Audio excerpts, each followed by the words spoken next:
Hello. How are you? Oh, good. All the better for seeing everybody here.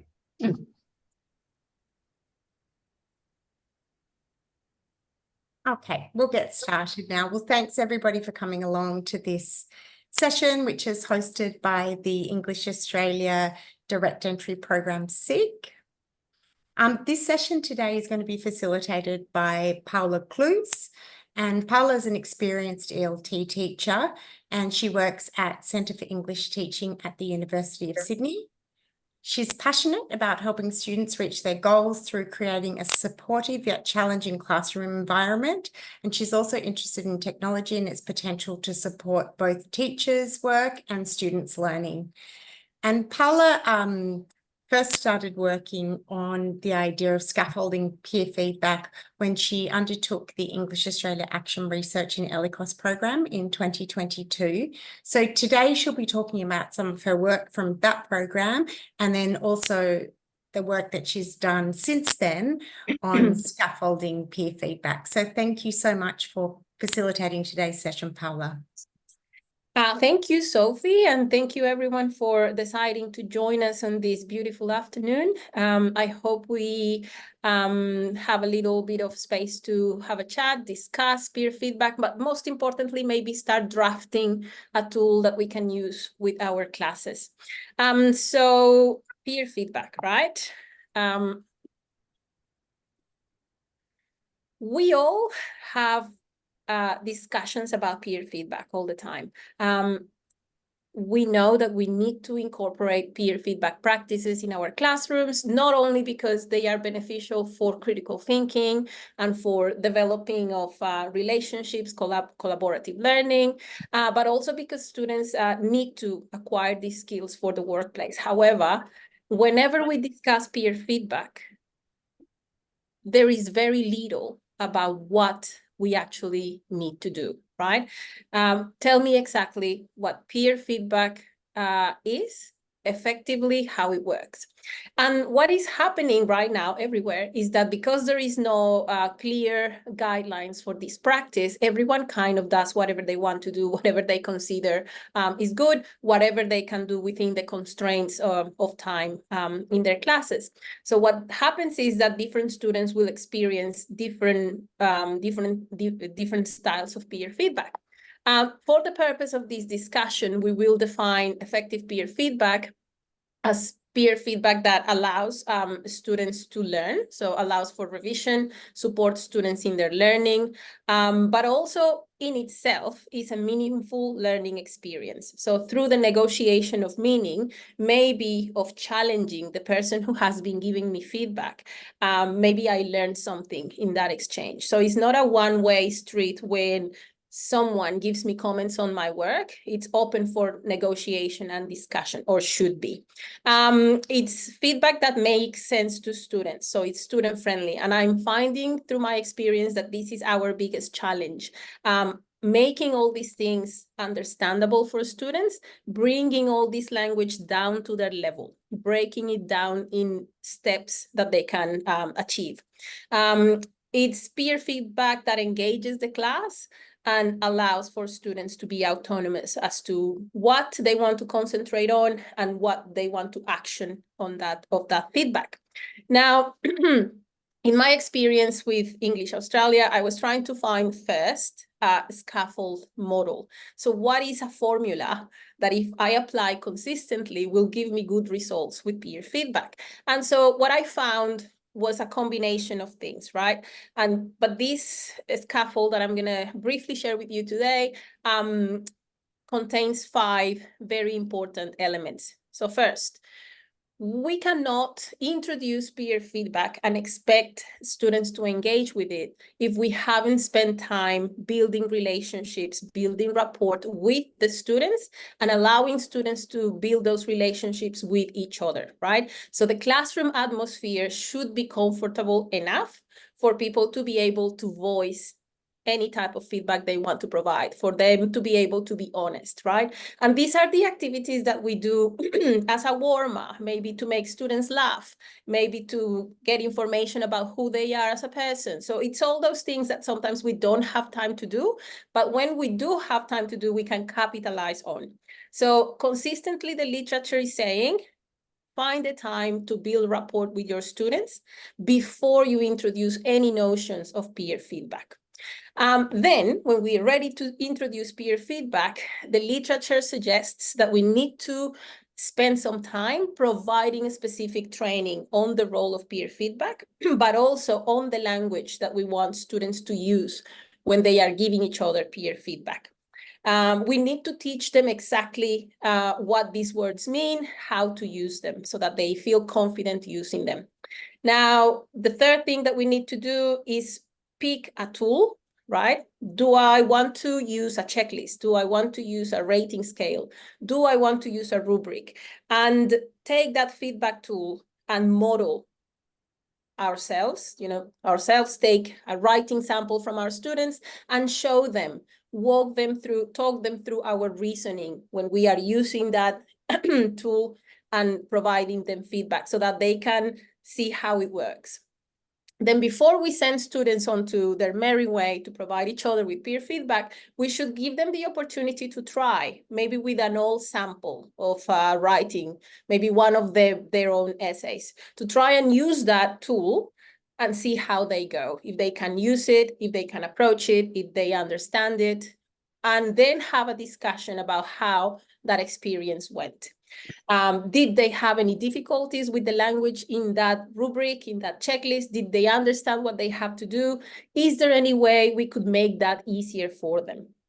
And then after we've done all of these things, we can send them and hope for the best that they will be able to provide each other with peer feedback.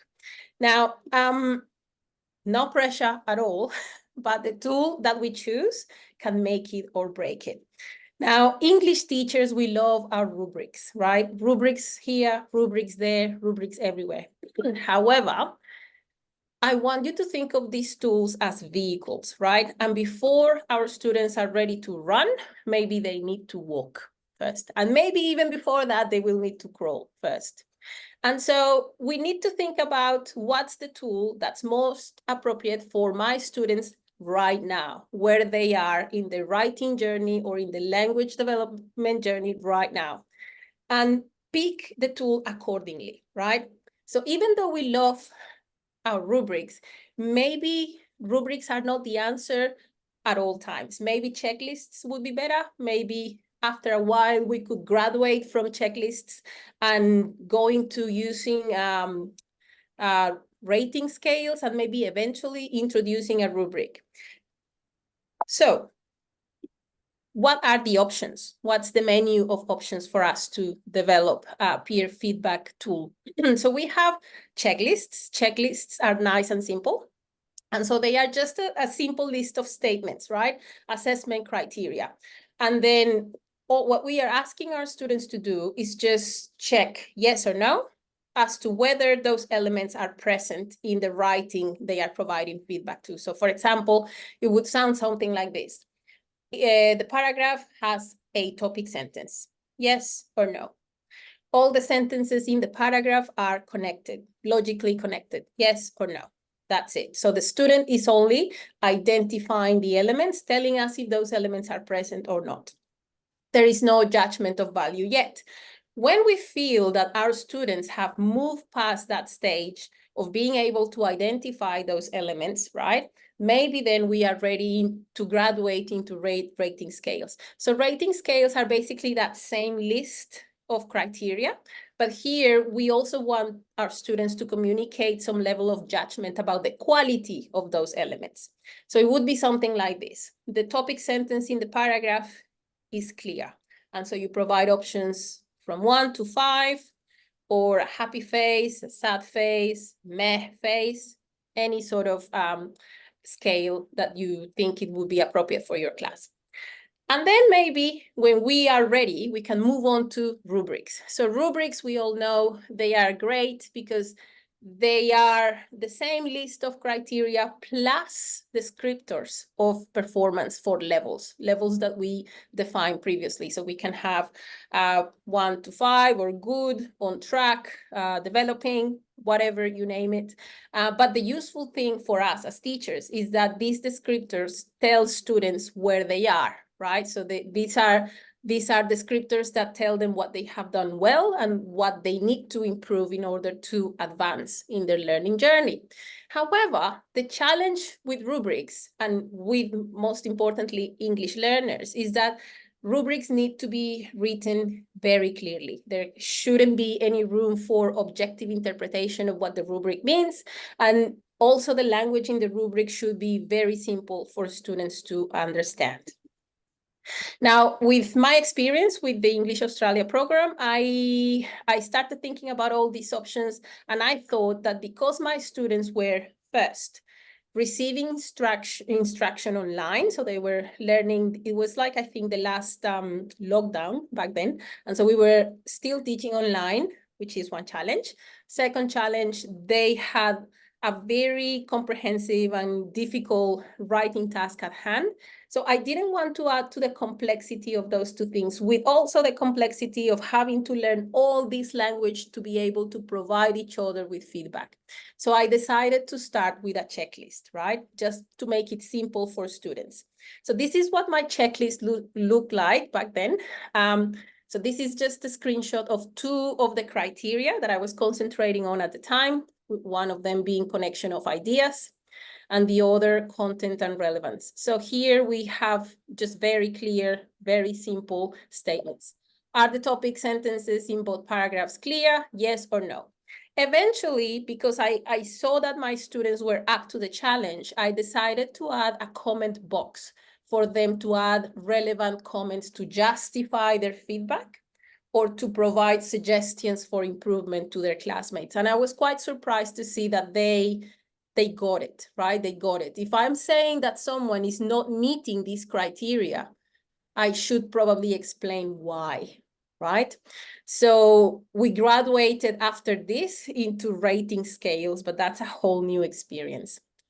The point I'm trying to make here is that the feedback tool doesn't have to be complicated.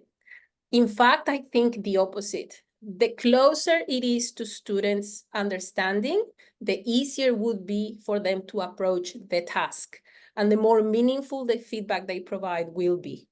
We don't want to burden our students with having to translate this rubric, not really understanding what it means, because then what they will do is give us the default answer of, yeah, this is good. There is no comment, right? So if we really want to have, for them to have that engagement, maybe we need to get this tool to their level, right? The other thing that I did was ask students to engage with the paragraphs with highlights. So because we were really drilling on paragraph structure, I requested that on top of doing that checklist, they highlighted elements of the writing as a visual representation of what they were trying to say. So if they were saying that there were no topic sentences in the paragraphs, there wouldn't be pink highlights, for example. Blue highlights corresponded to the supporting sentences. So that was a very good way for students to visually link the feedback they were receiving on the chart with their paragraphs. Now, what did I learn? What have I learned after the fact, refining more peer feedback tools? So the first thing, the biggest lesson for me was a lesson of humility, right? So we have to manage our expectations as teachers, and we have to design the peer feedback tools, not thinking about what students should know, but bearing in mind what they can actually do, what they know now. Okay, not the shoulds, but the cans, I think. And when we are designing peer feedback, sometimes we are too ambitious and we want to concentrate on everything. So we take the marking rubric that we are using and we want students to provide feedback on absolutely everything. What I found is that it's more meaningful for them if they are allowed to concentrate only on 1 or 2 criteria per session. So if you're having a peer feedback session this week, maybe you only need to concentrate on paragraph structure. Maybe next week you could do referencing. Maybe next week you could do development of ideas. We don't really have to sacrifice the quality over the quantity of what students can do. Now, when you are choosing a tool that students can engage with, maybe consider adding to that tool some sort of demonstration that students have engaged with the writing. Maybe you can ask them to highlight or add comments or make suggestions for improvement. As for us, teacher talk, it translates a lot into teacher, writing a lot into the rubrics. Maybe for these peer feedback tools to work, they need to be simple. Short, simple, and sweet is better.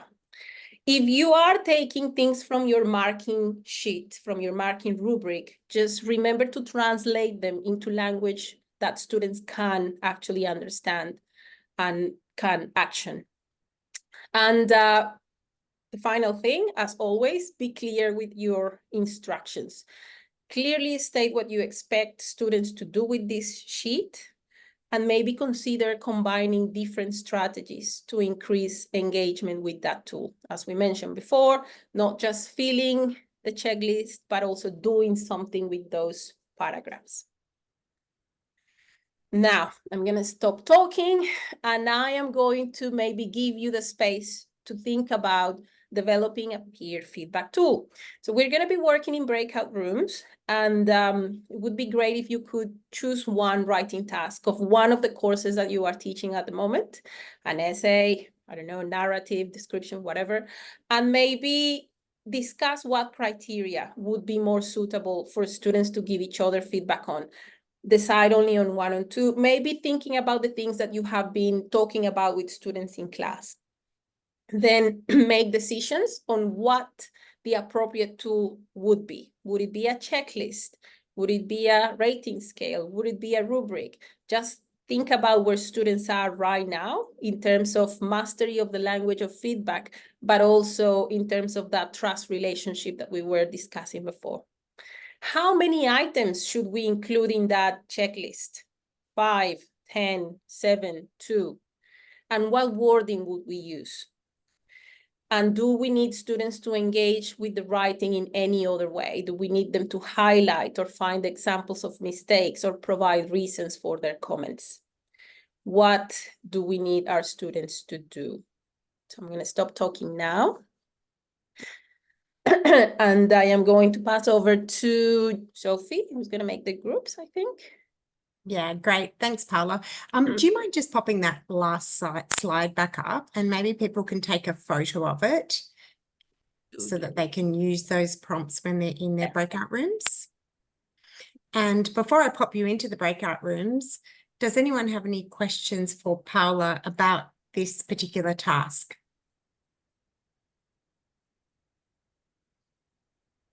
If you do, please sorry. feel free to unmute. Yeah. This is routine. I have a quick question. Yes. Yes. When you have this peer review, peer feedback activity, so the work you use or the sample you use, is that a student's work or the teacher created a sample?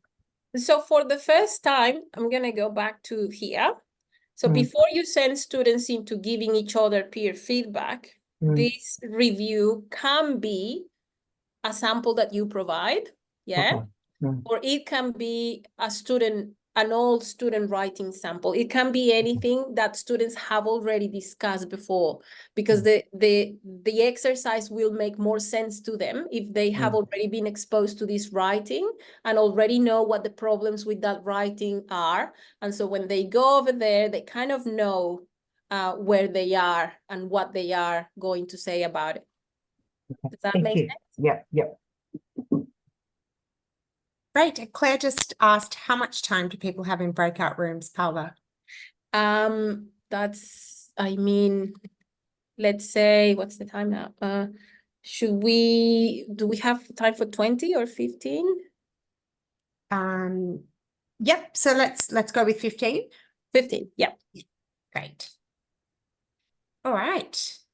I'll pop everyone into the breakout rooms now if there's no other questions.